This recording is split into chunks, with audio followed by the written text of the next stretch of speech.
people than usual here.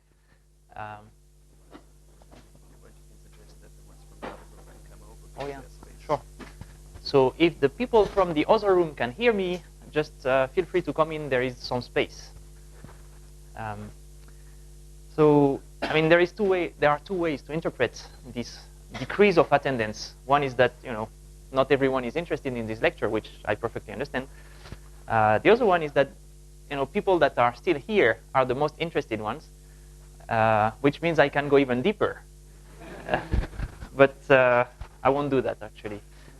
My goal today will be not to go deeper and give you more results and more theorems, but more to actually take a step back and try to give you an even better understanding of what we have achieved so far, what we have seen in the previous lectures, and if you, the risk is that if I give you more results, you would just leave with the impression that this is all nice, but very technical, and where does it lead, or what is the whole point?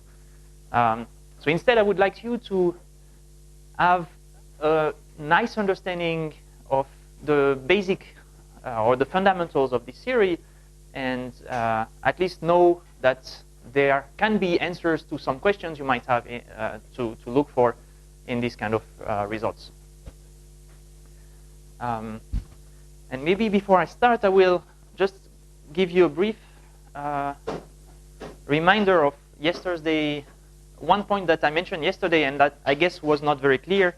So I will give you a bit more details about that. So it was about when I introduced these covers. So remember, we said that if we use the geometric structure of the class, we can do a better job, and in particular, we can replace the whole class, and instead of taking the cardinality of the whole class, take the cardinality of covers, and then even do this chaining trick of looking at finer and finer covers. But one point which I did not stress is that when you look at your class, which this is the class of functions, say G, there may be infinitely many functions there. So if you look just at the size of this class, you don't get anything. You can't really take the log of this cardinality and get a bound. So the introduction of this cover, not only does it allow you to get a better, to capture better the structure of the class, but it also allows you to go from something which is infinite to something which is finite. Because most of these classes that we are studying, although there are infinitely and maybe even uncountably many functions in the class, it's possible in some cases. And for example, if you look at say the classes induced by linear classifiers, for example, they happen to have this property that you can cover them with finitely many balls. So even though there are infinitely many points in that circle here, I can cover them with finitely many balls. But then the question becomes, but in each of these balls, there are still infinitely many functions, right? So that's why you need to go, one level lower and still work with covers. And you can do that until you reach some precision, let's say, of epsilon, which is, epsilon being of the size of the bound that you are trying to obtain. So as soon as the radius of the ball is smaller than the bound that you obtain by considering all these covers, so by summing all the terms of the form log n of alpha, let's say alpha I, if we have a different radius alpha I for each cover of our class, say G. So basically, we are summing terms like this. Each of them might be very small because we may have a few elements in our covers and maybe enough training samples so that this is small. And as soon as the radius alpha becomes smaller than this whole thing in a way, so we have this extra epsilon, which is like the smallest, or let's say alpha n, which is the smallest such radius. When this is of the same size as this, then we can stop, right? Which means we only sum finite terms. Yes, there was a question? So you're that no matter what you assume, your family of classes is very happy to Yes. So the question was, well, maybe all the people from the other room are here. But yeah, okay, I'll repeat. Yeah, there is an assumption here that the class of functions have to be, this set of functions has to be a bounded set in a metric space. Yes. Yes, I mean, the fact that you can cover it with finitely many balls implies that it's compact. Yes. Within the, with respect to, oh, sorry.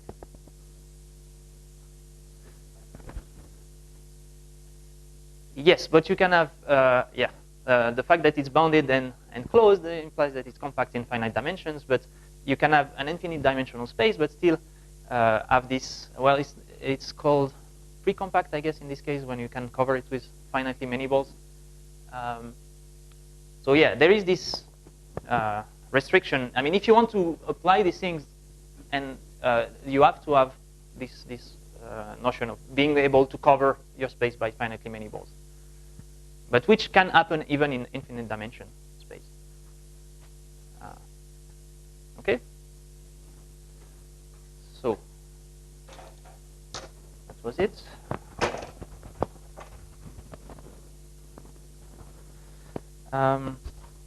Okay.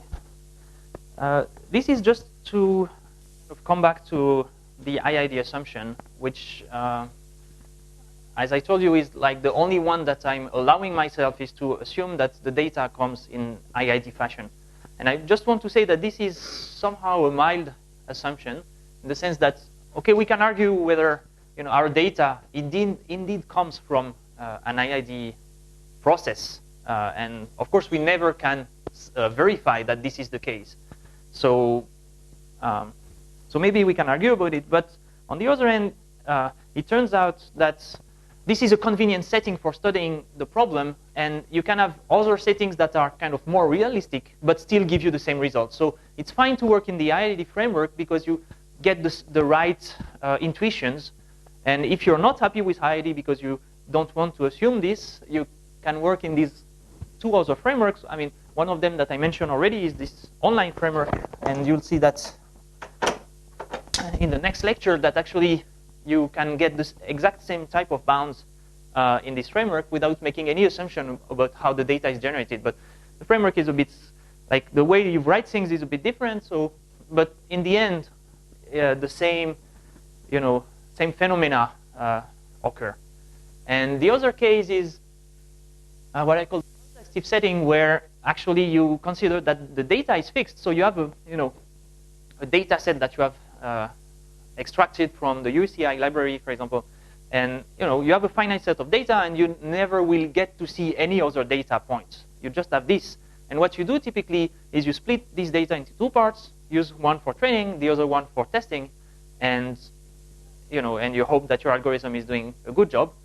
And in this case, you can consider that what is random is not the data, but the way you split this data, and you can actually make sure that the way you split this data is uniform in the sense that you have, a uniformly an equal probability of generating any kind of split of the data, right? You can actually implement that scheme of random splitting, and this is typically what we do in experiments, and when we write papers and we report experimental results. We have exactly done that, and in that setting, you can basically derive the same bounds for this case, where you have a fixed set of data and a random split of this data into two parts.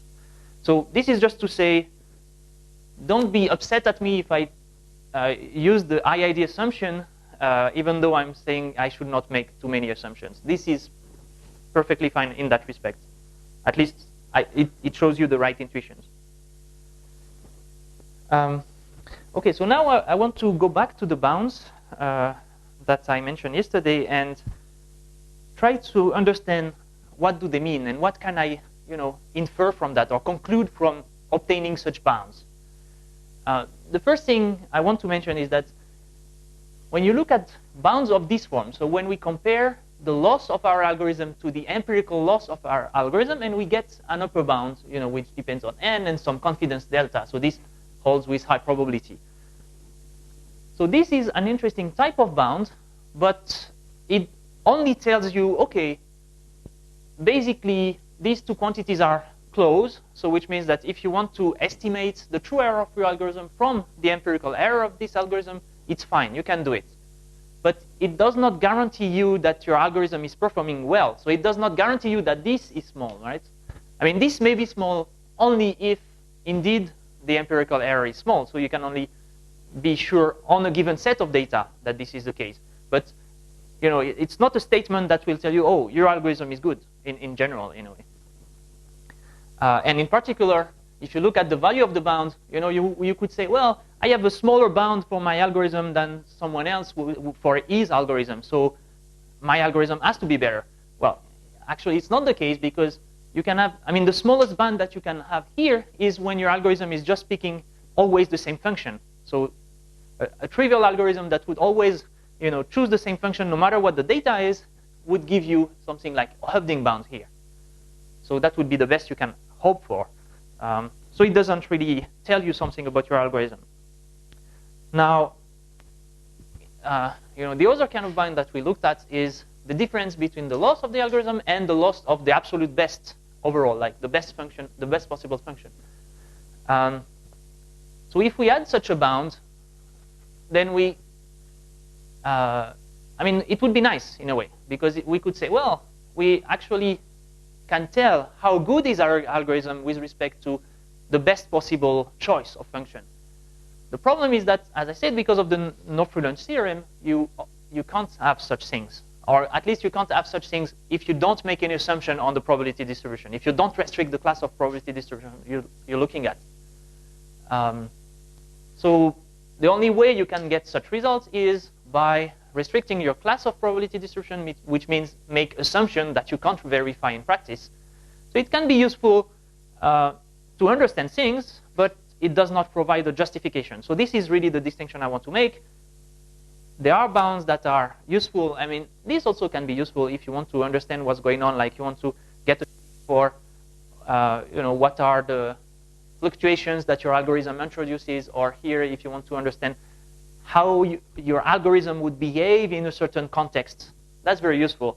But it does not allow you to draw any conclusion of the form, oh, my algorithm is better than this other algorithm, because here it's not of this form, and I mean, it's not telling you anything about, I mean, you can't compare these things in this case, and in this case, when you obtain result of this form, you have to assume something about the distribution, and you cannot prove or justify these assumptions.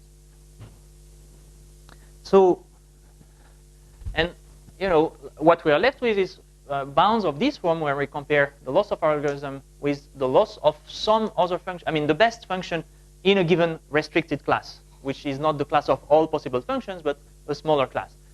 And this tells us something about the relative performance of the algorithm with respect to some comparison class. So now the arbitrariness is in the choice of this comparison class, but once we, you know, agree, like if two people agree on what kind of comparison class they want to use, then they can compare their algorithm with respect to this kind of bound and say, oh, my bound is better than yours, so my algorithm is better at, you know, matching the performance of the best in the class.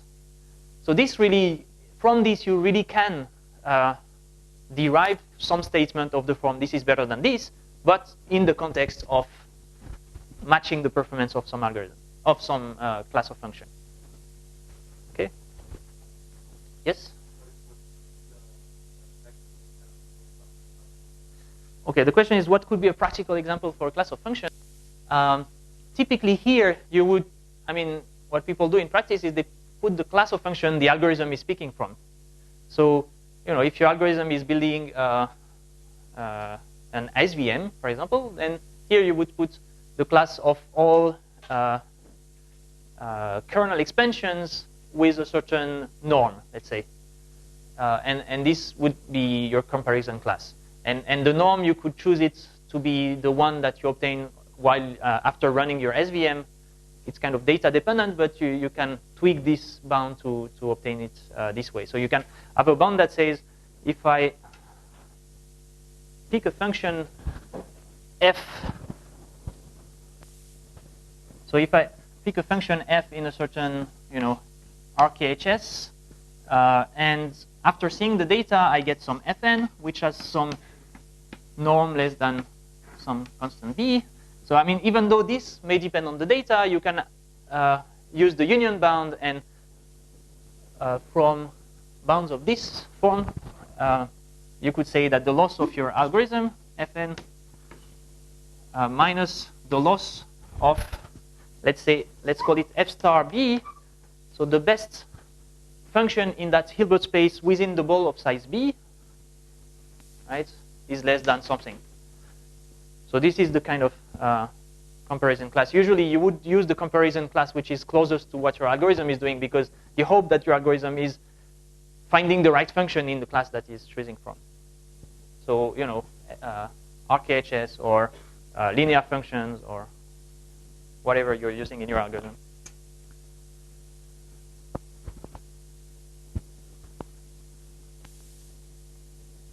So, yeah, so I mean, this is restating this a little bit. So assume now, in addition to these previous statements, we know that these quantities go to 0 as n increases.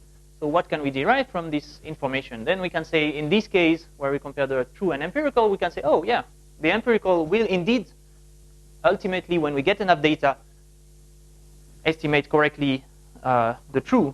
But again, that's the case for trivial algorithms, so we don't get much understanding. Here, if this goes to 0, that's just showing consistency of the algorithm. And as I said, the rate can only be obtained if you have assumptions on the distribution.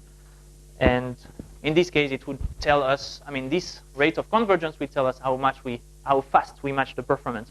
And usually, you know, there is this kind of dichotomy between bounds for which you are looking at the exact value and bounds for which you're only considering the rate of convergence with some constant that really do not matter. So, I mean, if you look, you know, you can always have two views on the bound. You can either look at the exact value of the bound, and then everything that enters, every element that enters in the bound, it makes sense. Or you can just look at the overall behavior as n increases, like the asymptotic behavior, like is it 1 over square root of n, or is it 1 over n? And then you don't care about the constant. Okay. Now, if we look at this, the typical quantity that occurs in this bound, there is this, you know, log n that I said at some point could be interpreted as the coding length of our hypothesis. People usually infer from the fact that the bound contain this log n or something equivalent, so, I mean, something that measures the size of the class, as, you know, I mean, they conclude from that, you know, the smaller the class, the better, or the simpler the class, the better. And sometimes simplicity is taken in a very direct and straightforward way. So, for example, if you compare two classes of functions, and one is intuitively simpler in the sense of how humans understand this class of function, then it doesn't mean it's better. It's at least it does not necessarily mean that this class would give you a better bound, because as we saw before, it's not just the size or the way you could encode this class which matters. It's really the geometric structure of the class, and this is much harder to grasp. Like if I tell you, okay, my class is the set of decision trees of depth 20, for example, okay, you might say, oh, this is kind of complicated, right? Because a tree with 20 levels can be a bit, you know, hard to write, or it may take a lot of bits to write this down, as opposed to, for example, the linear classifier where you only need a few coefficients, and if you encode them on a few bits, then maybe it's simpler to write. So you may have some intuitive notion of what is simpler, but this intuitive notion does not really match what matters, which is really the geometrical structure. Okay, and the other point here that I want to make is that often you have this weighting in the bound. Like if you use the weighted union bound, you can introduce arbitrary weights, and the log n, you know, you may get it from putting a uniform weight on your functions, But the point I want to make here is that this weighting does not really bring anything. It's kind of artificial. It's your choice. And it's hard sometimes to really tell the difference between what is it that you have put yourself in the bound, right? This weight, you choose to put it in the bound. And what is it that comes up or comes out naturally from the intrinsic properties of the class of function? And I'll give you some examples. So let me kind of summarize all the bounds that you have seen. We are of this form, right? We have some complexity term, the confidence term here, usually, square root of n kind of rate, and some other terms that are not that are negligible usually. And this complexity term, we have seen things like the size of log of the size of the class, or log of some weight. 1 over some weight that we can choose, or this chaining integral. Sorry, I forgot the square root here. The chaining integral involves the square root of the log, not the logs, which takes into account the structure.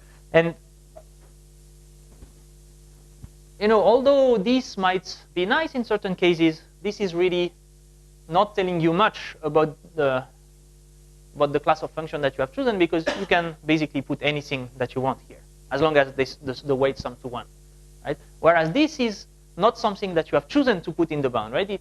It happens to, you have chosen to write the bound by decomposing it in this way, by looking at balls and so on, but it really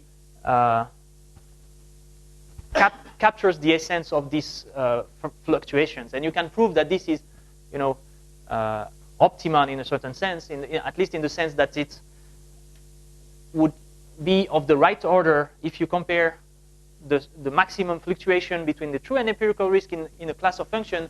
This is the right measure of that, whereas this can be just arbitrarily anything. Yes.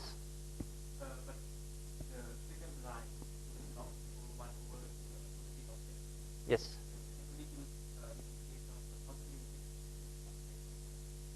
Yes. Yeah. So this works in the case of countably infinite hypothesis space, but not this one. Yes. Sure. But you could also apply this for finite hypothesis class, right? It's not. Maybe this is a bit confusing, because in a way you could say, oh, this is for finite, this is for countable, and this is for arbitrary classes. But true. But it just means that. If we look, let's say we look only at finite classes for which all of them can be defined. Even for finite classes, this is a better quantity, in the sense that it's much more accurate than just the size of the class, because it takes into account this relationship and the fact that the variance is smaller if you have functions that are closed and so on. And okay, let me tell you how not to use this weighted union bound, and how you can cheat if you want with this bound. So let's say we choose some weighting, right, that gives more weight to function that's we like. So let's say we look at decision trees of arbitrary depths, and we give more weight to decision trees that have a small depths.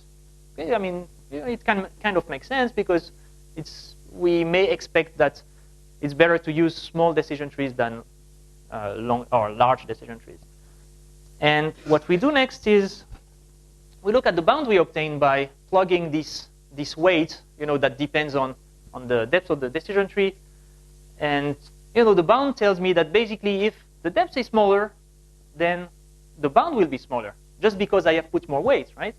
So you could say, well, see, if I build an algorithm that minimizes something like empirical error plus some function of log 1 over the weight, which means the depth of, which would be proportional or to the depth of the decision tree, then I get something which is theoretically justified, because I have a bound that tells me it's better to look for small decision trees, right? So I don't know if you see the kind of circularity here. Basically, we give weight to functions that we like, and then we say, oh, because functions that we like will have a smaller bound, if we minimize this bound, then we are doing the right thing, because minimizing the bound means minimizing the guarantee that we have on the error. But of course, we can just put anything here we can do exactly the opposite. We can say, oh, I give more weights to decision trees that are deep and less weight to those that are of small size. I mean, of course, it's maybe harder to define and to make sure that the weights sum to 1, but you can imagine one way to do that. And then you justify yet another thing. So basically, this is not a justification. It's just a consequence of your choice. If you say, I prefer these things, and then you put this preference in the bound, then of course the bound will be better when you have functions of this form.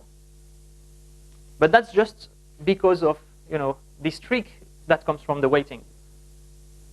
So basically, it's arbitrary.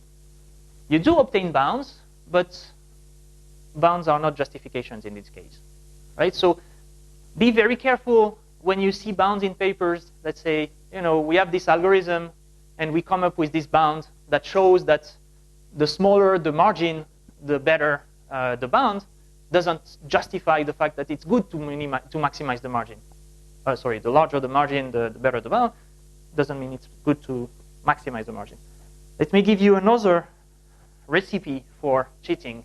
Now, not with the weights, but with a class of function. Because you might say, oh, yeah, this is because of the weights. The weights depend on the function that we choose, right? This log 1 over p of f. So, yeah, I know, I see that I can cheat with that and put whatever I want there.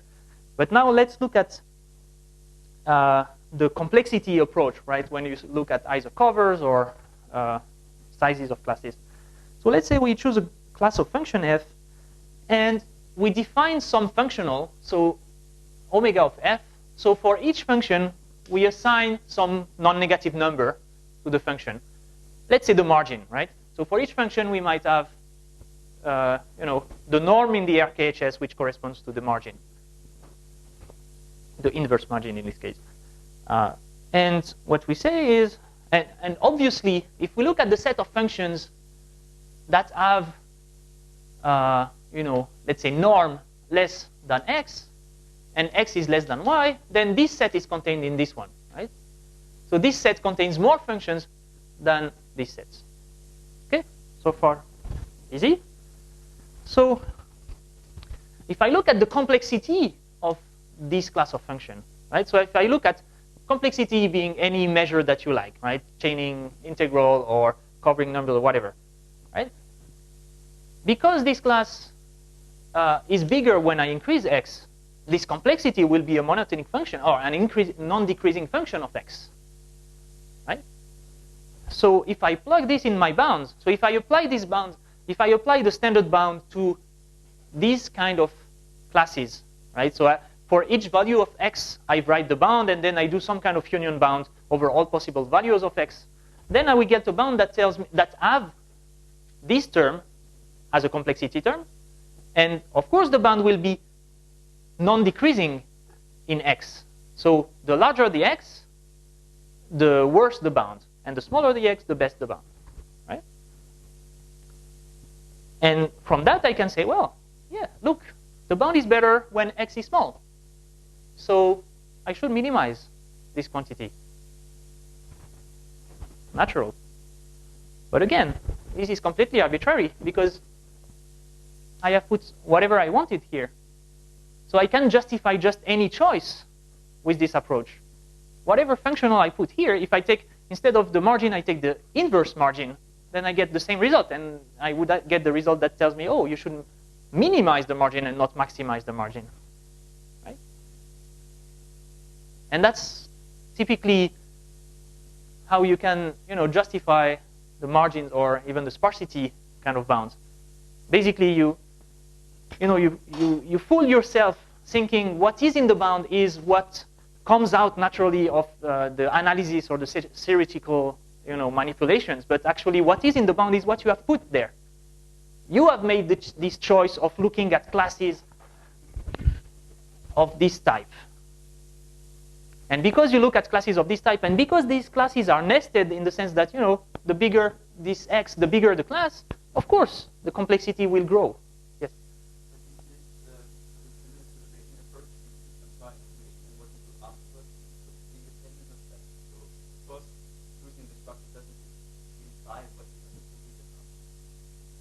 Yeah, repeat. no. Let me try to rephrase so that people hear. And so you're saying, isn't that similar to the Bayesian approach where you choose a prior and then what you do after that is independent of the prior that you have chosen? Yes, and that's the point, right? It's in the Bayesian case, you choose a prior and then you kind of try to do the best possible inference based on that prior, but never you claim that your prior is right? Never do you claim that your prior is right. But here, the problem is that it's exactly the same. You choose some prior, you do something with that prior, but because you obtain some kind of theoretical result that involves this prior, people tend to think, oh, I have a proof, I have a theorem.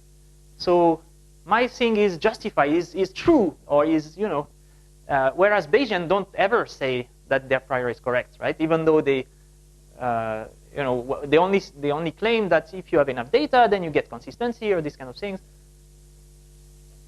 Okay.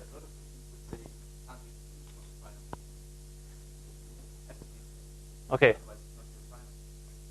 Yes. True. Yeah. So the point is, Bayesian often, many Bayesians would not even consider that the prior can be wrong. The prior is always correct because that's your that encodes your knowledge. That's true. But you can always, say maybe someone else would come up with another prior which correspond to his beliefs, right? And then the question comes of which ones will give you the best performance on these given data sets. And in that sense, you can say, well, one of them is more correct than the other. But yeah, it's true that it's a tough question to really, when we start speaking about correctness of priors. But in this framework, we can at least say, okay, we choose something, and the question is whether we can or not, justify this choice. And the point I want to make here is that we cannot justify this choice, even though we get things that look like theorems or that look like, proofs. They are proofs, but not proofs of the fact that your choice is the right one. Yes. If there are some constraints that you want to justify, for example, I don't know, your classifier some hardware design and you need minimal energy or something like this. So it's justifiable. You want some specific functional of your classifier. So you mean, I'm not sure to understand. So I have some not theoretical constraints. For example, I try to design some radar, and I want that this radar will work some under constraints or some yes. energy. Okay. So the question is whether if you have some constraint that come from non-theoretical reasons, like practical constraint that you want to have your function satisfy certain property, can you justify that? Well, what you can do in this case is, the only thing you can do is, if you have these constraints, sometimes they come from an understanding of your problem, right? So it's fine to use this constraint, and it's actually, you should use this constraint if you know them. Say if you know that functions of this kind are better for your kind of problem, then use these functions. But what you can do is look at how the complexity depends on this energy, for example, or whatever quantity. So what you can do here is look at how the complexity depends on x, whether it's a linear or quadratic or whatever function, and that might be relevant in the sense that it tells you how fast the size of the class grows if you increase the energy or complexity, or whatever notion you have here, and this is useful because it gives you an understanding of how your class behaves and how much you might overfit in the sense of having too big a class and being misled by the data. So I would say the form of this function can give you some insight, but it won't justify your complexity choice because your functional choice here, this functional choice is really up to you, and it's nothing but a prior. But what you can get out of such an analysis is an understanding of how this prior controls the complexity of your classes and how does it enter in affecting the fluctuation between true and empirical risk, for example. One thing you can do, though, with bounds, and which is kind of justified, or I mean, which is perfectly fine, actually, is you can minimize a bound and get another bound for this new algorithm, right? So let's say we start with a bound that relates true and empirical deviations, and we have some quantity here that is that bounds the difference between those two, okay? And so we start with a bound like this, and we say, oh, okay, let's construct an algorithm that actually minimizes this quantity on the data. And the question is, what can we infer about this algorithm? What we can infer is the following. So Gn is minimizing this quantity, and we apply this reasoning here. So the loss of our algorithm, because of this bound, is, and because this function is taken in this class G here, the loss of our algorithm will be less than the empirical plus phi of this function here. Because Gn minimizes this quantity, it will be less than any, that's this quantity computed at any G0 in the same class, right?